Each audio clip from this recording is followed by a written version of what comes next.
Chắc sẽ nó khné ngày nâng dân mà phơ bà em xà máu đông cổ hay thường xóm với miên xà máu bẩn cỏ xó cú tắc sổ ít đốn hay nâng đông cổ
យើងដាំទឹកដូងយើង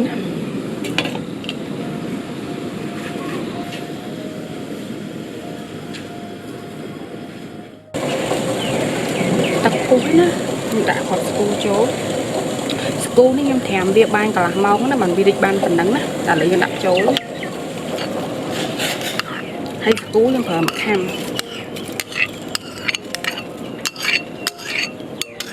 ដាក់អំបិលចូលបន្តិច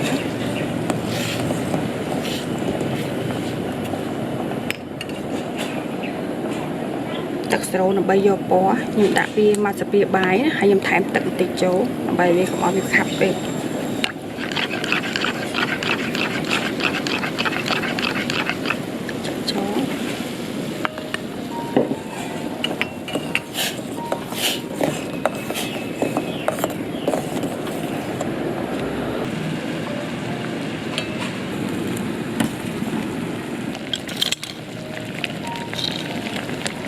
ចូលពីស្ពាបាយបើសិនជាដាក់ស្ទើផ្អែមយើងអាចថែមតាមនឹងទៀតណា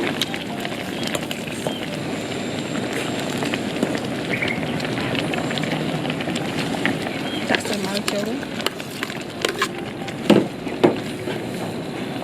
ហើយនឹងសាច់ដូង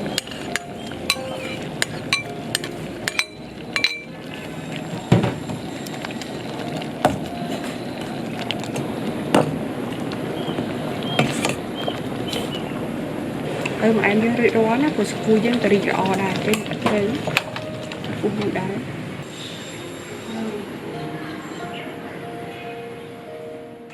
យើងដាក់ខ្ទិះដូងចូលខ្ទិះនេះយើងយកតែខ្ទិះដើមណា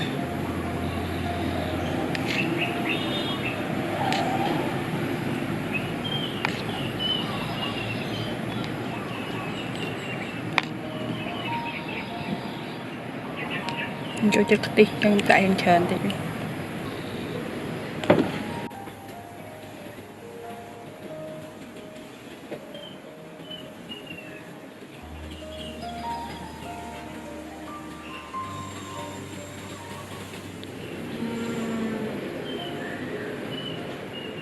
បានយើងរៀបរាល់មកព្រោះជាទាំងអស់គ្នា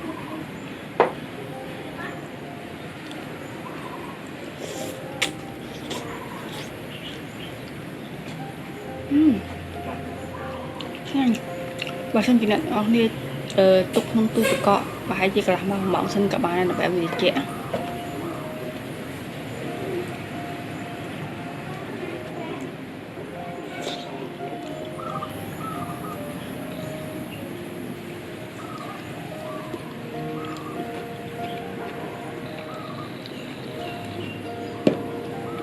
nhà tự ngọc này ai sạt về nhà bàn chụp nên là vợ quạt tí nào bye bye